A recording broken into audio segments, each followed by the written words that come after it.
ঘুমাচ্ছে।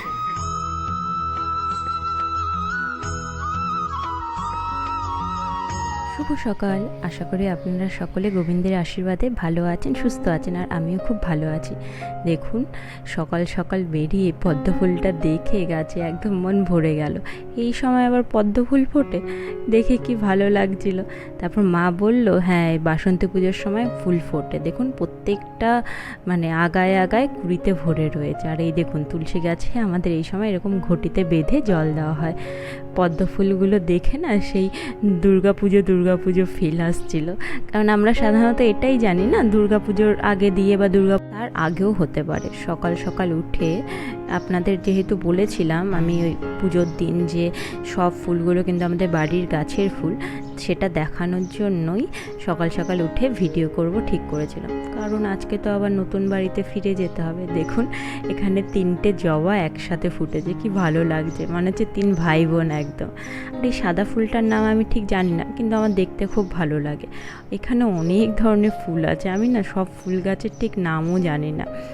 মা যেখান থেকে যে গাছ পেরেছে এনে বসিয়ে দিয়েছে। আমার মা গাছ এত ভালোবাসে, কি বলবো। একদিন কল্যাণীর ডাক্তার দেখাতে যাচ্ছিলাম, তখন একটা বাড়িতে কি যেন একটা জবা ফুল গাছ দেখেছে। আসার সময় বলছে ডাল ফেরার সময় না ডাল ভেঙে নিয়ে যাবো। বলছে হ্যাঁ, ওই আবার কোথায় যাচ্ছে? ওখানে গোলাপি রঙেরও গাছ আছে। কোনটা গো? ওই ওখান থেকে একবার আমি তুলেছিলাম, ওই গোলাপি জবাটা? হ্যাঁ, ডাল ভেঙে লাগিয়েছো?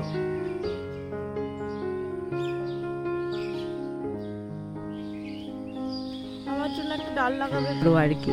যাই হোক, ওখানে ওই দেখুন মা উঠে গেছে, সকাল সকাল ফুল তুলতে বেরিয়ে গেছে। মার সকালে উঠেই কাজ আগে গাছে ফুল তোলা। এই সব দেখছেন না কতগুলো, এখানে প্রায় 7-8টা জবা ফুল গাছ। আর এই জবা ফুল গাছটা দেখুন কি সুন্দর, বেবি পিঙ্ক কালার, খুব সুন্দর লাগে এই রঙটা দেখতে। টবে লাগানো এই গাছগুলো, তাই এখনও ছোট ছোট।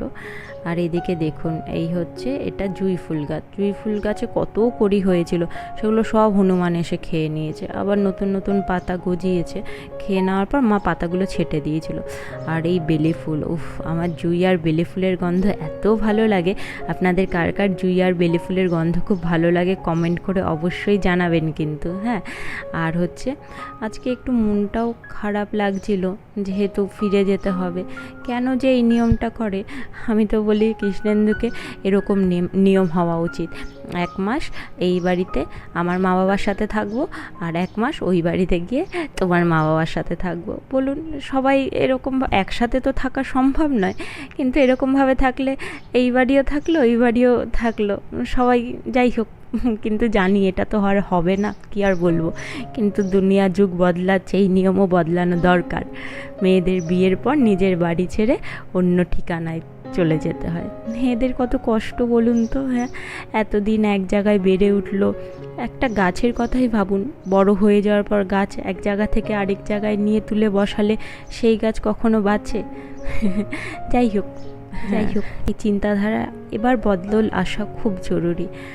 আপনাদের যেহেতু কথা দিয়েছিলাম যে বাড়ির ফুল গাছগুলোর সব ভিডিও দেখাবো বা ফুল গাছগুলো আপনাদের শেয়ার করব, সেই জন্য সকাল সকাল উঠে এই গাছগুলোর খানিক ভিডিও করে নিয়েছিলাম।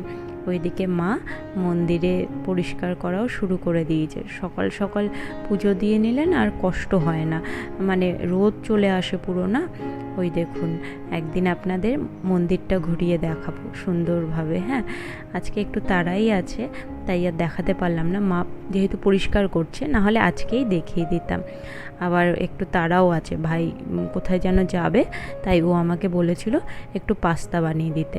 সেজন্য পাস্তাটা বানাবো, সেই জন্য তাড়া। আর দেখুন, এদিকে প্রত্যেকটা গাছের একদম মাথায় মাথায় কতগুলো করে করি এসছে। এটা ফুল গাছটা আমার নাম ঠিক এখন মনে পড়ছে না, কি করবি বা কিছু এরকম একটা বলে। আপনারা যদি কেউ নাম জেনে থাকেন এই গাছটার, এই ফুল গাছটার, অবশ্যই একটা কমেন্ট করবেন কিন্তু, ঠিক আছে? আবার এইদিকে দেখুন, মা আমাকে বলছিল ওই গাছগুলোর ফটো তোল। সারা বাড়িতে মা গাছ লাগিয়ে রেখে দিয়েছে। হ্যাঁ, এখানে ছিল একটা এই সাদা ফুল গাছটা, মনেও পড়ছে না এখন নাম। আর এটা নয়নতারা। নয়নতারার অনেক কালার আছে, মাও লাগিয়েছে। এবার দেখা যাক কটা কি হয়। খুব ভালো লাগে এই ফুলগুলো কিন্তু দেখতে। আর এই ফুল গাছগুলো দেখে আমার এত ভালো লাগে, মানে কি সুন্দর, যেখানে সেখানে দেয়ালের মধ্যেও হয়ে যাচ্ছে, মাটি নেই তাও কি সুন্দর সেই গাছগুলো হয়। আর এখানে দেখুন আমি ভাইয়ের জন্য পাস্তা রেডি করে নিয়েছি। ভাই না কিচ্ছু দিয়ে পাস্তা খায় না, ও না এরকম না, মানে যেটা পাতলু, হ্যাঁ, শুধু আমাকে লঙ্কা দিয়ে আর ভেজে দিতে বলেছে, শুধু কাঁচা লঙ্কা আর একটু ম্যাগি মশলা দিয়েছিলাম, আর কিচ্ছু না। হ্যাঁ, এবার ওকে যখন দিয়েছি আবার ওগুলোকে বেছে বেছে দেখেছে ওর মধ্যে আমি আলাদা কিছু দিয়েছি নাকি। দেখুন আপনি, শুনুন ওর কথা কি বলে। জিরা কোথা থেকে দেবো? কি লঙ্কাটা ইসেতে দিয়েছি যে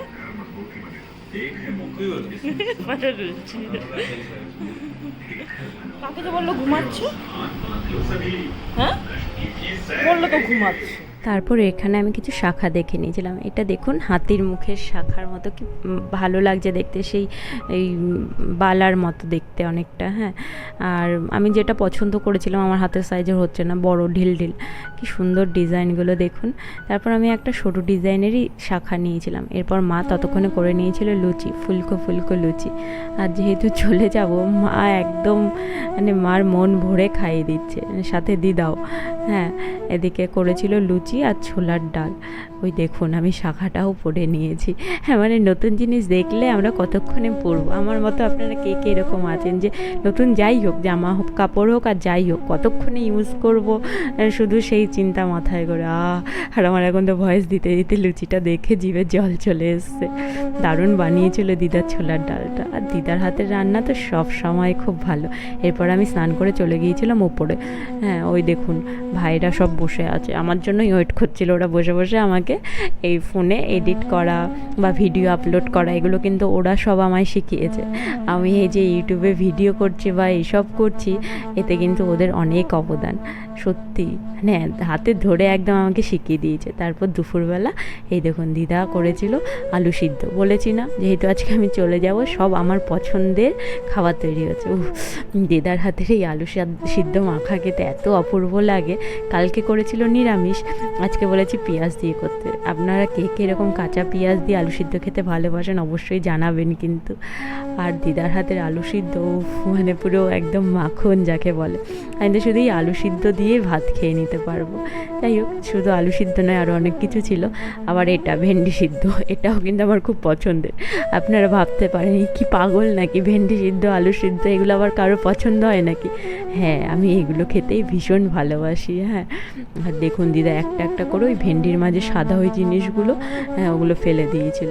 এরপর আমি ভাত নিয়ে বসে গিয়েছিলাম। আলু সিদ্ধ, ওদিকে পটল ভাজা, ভেন্ডি ভাজাও ছিল, আর এদিকে ভেন্ডি সিদ্ধ, আরও কিছু ছিল, ওগুলোর না আর ভিডিও করা হয়নি, মা বকছিল। আর এদিকে দেখুন আমরা খাচ্ছিলাম টেবিলে বসে বসে। মাছগুলো সব বুঝতে পারে আমাদের দেখে, ওরাও যেন খাবে কীরকম করছিল। তারপরে আমি উঠে ওদেরকে একটু খেতে দিলাম, খুব সামান্য দিয়েছিলাম, কারণ দিনে একবার করেই দেওয়া হয় না, সকালে উঠেই খাবার দেওয়া হয়েছিল।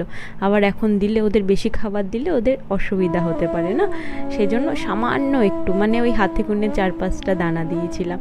তারপর এরপরে আমরা একটু রেস্ট নিয়ে বেরিয়ে গিয়েছিলাম গিফটের দোকানে। কি সুন্দর মূর্তিগুলো দেখুন, ওই মহাদেব, তারপর হচ্ছে গোপাল, রাধাকৃষ্ণ, আরও অনেক নেমন্তন্ন ছিল। আমরা কিছু গিফট নিতে গেছিলাম, গিফটটা আর দেখানো হয়নি। আমরা গিফট নিয়ে বেরিয়ে তারপর গিয়েছিলাম মিয়ামোড়ে কিছু ওরা খেয়েছিল, আমি খাইনি। আমার আবার মানে ডাক্তার বারণ করে দিয়েছে, বাইরের ওইসব খাবার খাওয়া যাবে না।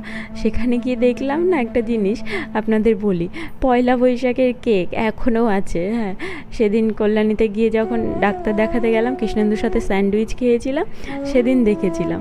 আজকে আবার গিয়ে দেখি এখনও সেই কেকটা আছে। মানে কত যে নতুন নতুন জিনিস বেরোবে। এর আগে একবার আমরা জামাই ষষ্ঠীর সময় জামাই ষষ্ঠী লেখা ছিল ওরকম, আবার মানে শাশুড়ি মা জামাইকে তারপর বাড়ি চলে এলাম আমরা। দিদা বললো চালগুলো একটু মিক্সিতে পেস্ট করে দিতে।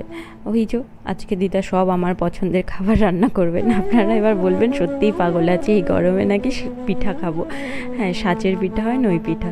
আমার এই সাঁচের পিঠা নলেন গুড়ের রস দিয়ে খেতে এত ভালো লাগে না। আপনারা কে কে নলেন গুড়ের রস দিয়ে পিঠাগুলো খেতে ভালোবাসেন অবশ্যই জানাবেন কিন্তু। হ্যাঁ, পিঠাগুলো দেখুন কি সুন্দর একদম টপ টপ করে উঠে পড়ছে দেখুন। আপনারা মনে করতে পারেন এই অসময়ে আবার নলেন গুড়ের রস পেলাম কোথায়। আসলে এক কৃষ্ণেন্দু জুনিয়র ওকে দিয়েছিল ঈদ উপলক্ষে, সেই মুর্শিদাবাদ থেকে এসে কল্যাণীতে দিয়ে গেছিলো, ভীষণ ভালো লেগেছে। যাই হোক, এবার আমি পিঠাগুলো খেলাম, আর তুলতুলে হয়েছিল। আপনারা কে কে এই ফটোটা দেখে জিভে জল আসছে অবশ্যই কমেন্ট করবেন কিন্তু। হ্যাঁ, মা দিদা কাকিমারা এরকমই হয় হয়তো। আজকে মেয়ে চলে যাবে বলে মেয়ের যা যা পছন্দ একদম সব মানে সব করার চেষ্টা করেছিল। যাই হোক, চলুন আজকের ব্লগটা এখানেই শেষ করি, কারণ এবার আমাকে নতুন বাড়িতে ফিরে যেতে হবে। আর আপনারা ভালো থাকবেন, সুস্থ থাকবেন। আর আমার ব্লগটা যদি ভালো লেগে থাকে অবশ্যই লাইক, কমেন্ট আর শেয়ার করতে কিন্তু ভুলবেন না। এইভাবেই আমার সাথে জুড়ে থাকুন আর ভালোবাসুন। আশা করি আগামী দিনে আরও নতুনভাবে আপনাদেরকে আমি আমার দিনযাপন তুলে ধরতে পারবো। কালকে থেকে ওই বাড়ি মানে নতুন বাড়ি থেকে আমি সব কিছু আপনাদের সাথে শেয়ার করব, কারণ আজ রাতেই তো ওখানে ফিরে যাচ্ছি। ভালো থাকবেন, সুস্থ থাকবেন।